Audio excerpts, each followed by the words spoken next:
level of chaos is already calmed down somewhat at the university, and I think that's a good thing. But when I was president, there was a lot of this transition was taking place in the makeup of the board of governors and so forth, and I actually feel like you'd have to ask them, but I actually feel like I got along quite well with the board of governors, and that we did a lot of good things, and I think we were able to work with the board, who came in with new ideas, some of which were good, some of which were not.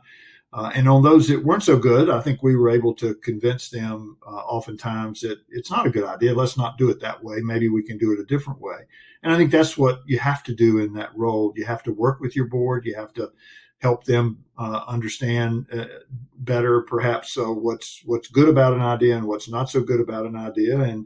But you also have to respect their role, and I think you have to respect their role as the governing body, and to the extent you can follow their directions, do so. If you can't, then it's probably time for you to leave. But I do think that things have calmed down a bit, and I think that's good. I think the governing boards have learned some things. I still think there's some troubling trends. So one that I have to point out, which is bothersome, I think, is the idea of a board of trustees getting involved in personnel questions beyond the senior team of a campus, because that, I think if you think about a company, the job of the board is to hire a CEO, and then to hold that CEO accountable for the way the business operates. And I really think that's the design of the university as well. It is the responsibility of the board to hire a chancellor to run a campus, and then hold them accountable, not interfere with their day-to-day operations, not force them to hire particular people at any level, because then actually it's not fair to hold them accountable anymore, to be honest, because it's not their team.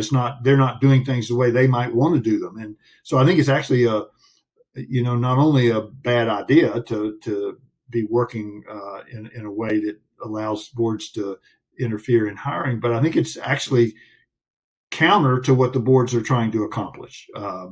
Because I think they're much better off being able to hold the chancellor accountable for who they hire and what kind of job gets done, than they are to try to infiltrate their team in some way that will cause the chancellor to lose confidence. The other problem with that is convincing really good people to come to a university where that kind of interference from a board exists. So I hope the Board of Trustees at Chapel Hill will reconsider that. I think it's not healthy for the university, and so that's the kind of trend that I think continues this disruption a little bit, that maybe in a negative way.